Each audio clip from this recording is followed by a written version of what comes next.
Welcome back to Boy Party's 25 for 25, where I'm counting down the 25 best films of the 21st century.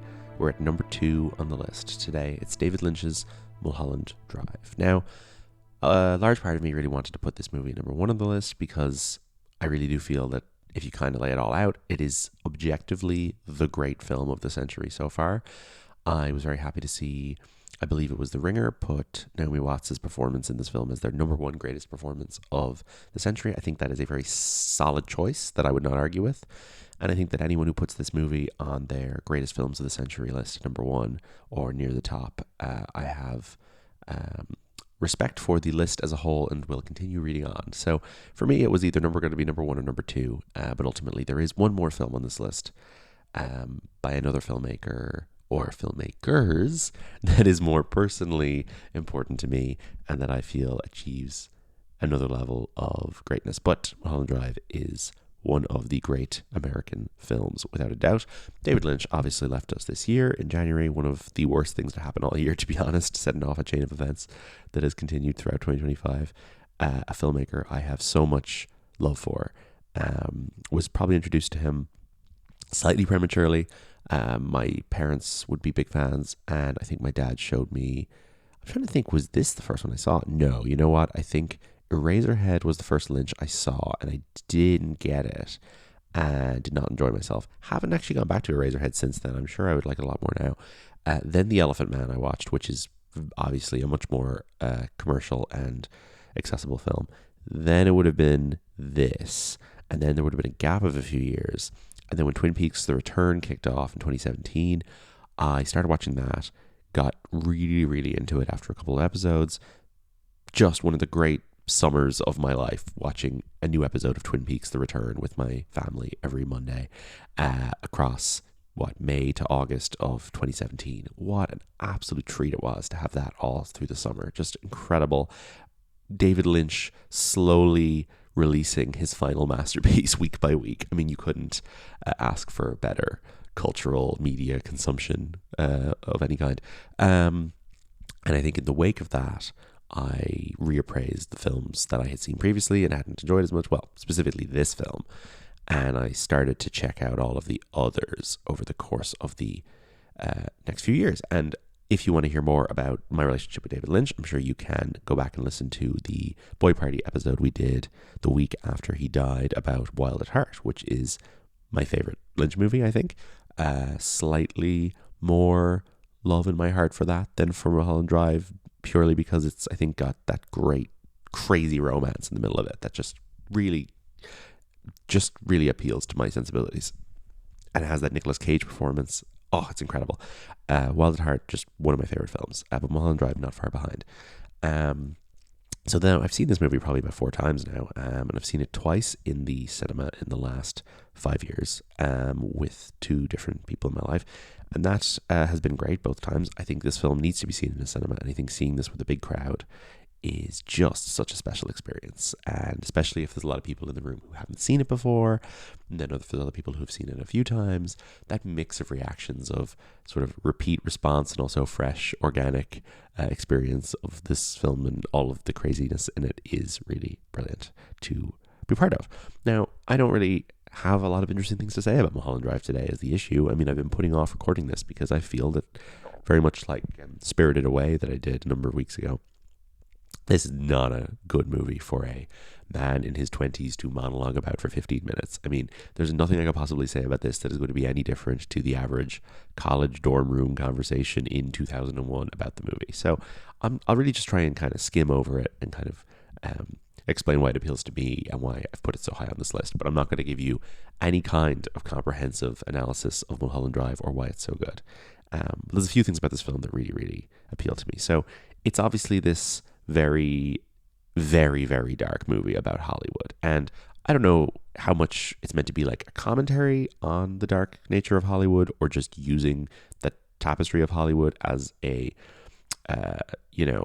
place to set a movie about this kind of mental breakdown or this kind of dark, fantastical existence that goes on in this movie. I don't know. But what I will say is that David Lynch, it seems, ultimately died because his house was like suffocated with smoke because of forest fires in Los Angeles. And, you know, there was all these images at the time, the start of this year, of like the Hollywood sign with, you know, smoke rising around it. And that kind of clash of like the glitz and the positivity and the color of the movies with the like really, really upsetting dark stuff that goes on in Los Angeles. I feel like this movie is the perfect encapsulation of that. And the Naomi Watts sort of dual performance, which is just fucking incredible, it really captures that, where she is, on one hand, this sunny rural girl arrives in LA with a big smile on her face, and she's excited to start her career as an actress.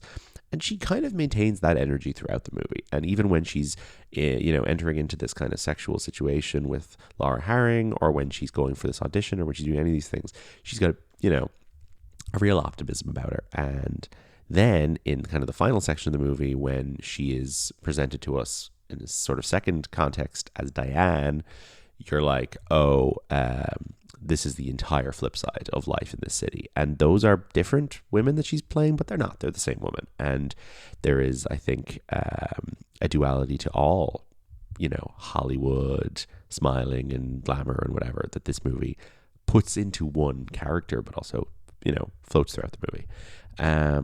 There's just so many great iconic scenes in this movie. I will name some of my favorites. You've got the incredible, like less than 10 minutes into the movie, you get this incredible scene with Patrick Fischler in the diner at Winkies, and he's explaining to this other guy this nightmare he's been having. I just wanted to come here. To Winkies? This Winkies.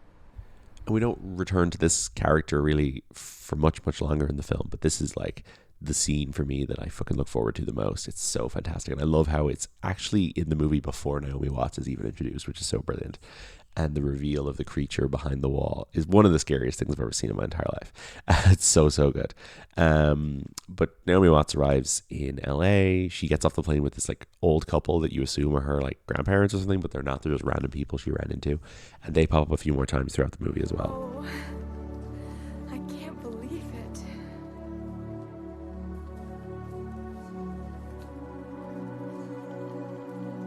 She is living in this apartment that her aunt owns while her aunt is out of town, and the landlady in the apartment is played by Hollywood great Ann Miller. And this is just the type of Lynch having this obviously passion for classic Hollywood filmmaking that I love, as well as all of his, you know, weird, dreamy stuff that people talk about.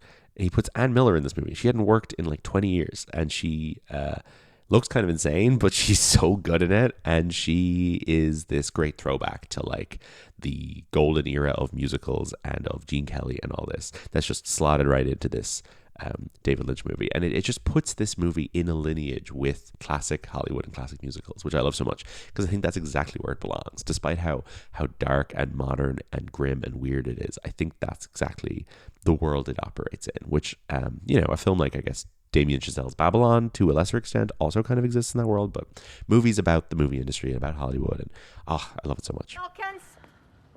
Wilkins, if that damn dog craps in the courtyard one more time, I'm just gonna bake his little butt for breakfast. You don't have any pets, do you? Oh, no, I don't. Well, they're allowed. I just don't like them here for obvious reasons. And another strong contender for the best scene in the movie is when Naomi Watts and Laura Harring go to this club called Club Silencio. I mean, they're basically sneaking around for most of the movie, like a lot of the movie, following all these different clues. And they're looking for, you know, trying to figure out where Laura Harring's character came from, because she has amnesia. She's been in this car crash. She doesn't know who she is. So they end up going to Club Silencio, where this singer called Rebecca Del Rio is introduced to perform a version of Crying by Roy Orbison. And Rebecca Del Rio, I am sad to say, died in June of 2025. So we've lost Lynch and her in the same year. And not to mention that Angelo Badalamenti died a couple of years ago, of course, who is responsible for so much of what's great about this movie. It's composer. But yeah, really, really sad. But this scene is unbelievable. It is so intense and moving, and they are kind of sobbing, listening to her, and then she just kind of collapses on the ground, but the song still keeps playing.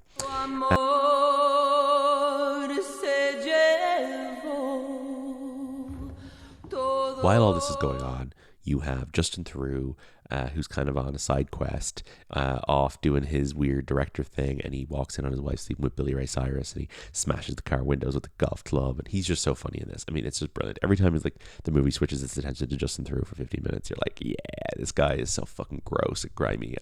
I love Justin Theroux. I think he's fantastic, and he's part of why this movie is so good. And it's so I'm so glad that he was the guy at the time who got cast in this. This is the guy, as they would say in this movie. Another incredible scene is probably the peak of Naomi Watts' performance, is when she goes to audition for this movie, and they put her with this guy, Chad Everett, who has this real like 80s, 90s soap opera face. He's got this like orange tan, and he's like wrinkly, but he is handsome in an old school kind of way. And she gets so into the audition, so into the part, and she is like whispering lustfully into his ear, and you're like, this is not acting, this is real. And then she breaks at the end of the scene. Oh, it's so good. It's something that, you know, I love in movies when it's done well, which is like an actor doing an acting trick, and I think she does it very well in this. Edward Norton does something very similar in Birdman, which I really like, and then Billy Crudup did something similar in Jay Kelly this year, which I didn't really enjoy. But anyway, I think this is the peak of her performance. She's so good, it's insane. This will be the end of everything. What about you? What do your dad think about you? And then, you know, the movie kind of towards the end just kind of shows us what's really going on, I suppose you could say. It's she is not in fact Betty, she is in fact Diane, and she is this miserable, depressed woman living in this apartment, and she has obviously lost her relationship with the Laura Harring character and is miserable and bitter about it, and has hired someone to kill Laura Harring. And if you kind of go back through the movie, then you can sort of retroactively explain a lot of what's been going on. But there's a lot of stuff you can't explain, and that's what I like. And I think there is no one interpretation of this movie. There is no one mystery that it unlocks. It is a mystery upon mystery upon mystery that all kind of builds to one great big mystery. If I sound like a moron from how I've talked about Mulholland Drive, forgive me. I am not good at communicating why I like this film, but I do. I think it's really wonderful. And it's just enjoyable. Like, it's not a tough watch for how dark and kind of freaky it is. It is really, really pleasurable to watch. There's so many like rewatchable scenes and moments that are just funny and goofy, and the delivery by the actors of all of this dialogue is like done in such a specific way that I really enjoy listening to again and again. So Mulholland Drive, what can I say? It rules. It is the number 2 best film on my list of the 25 best films of the century. That's it. We have one more to go, and the last episode in this series will be released between now and the end of the year. You can find weekly episodes of Boy Party every Tuesday on the feed. Our 100th episode, recorded live at the Dot Theatre on Titanic, was released last week, and you can also check out our upcoming Christmas episode on Love Actually, amongst other things. Thank you so much for tuning in. Bye bye. Silencio.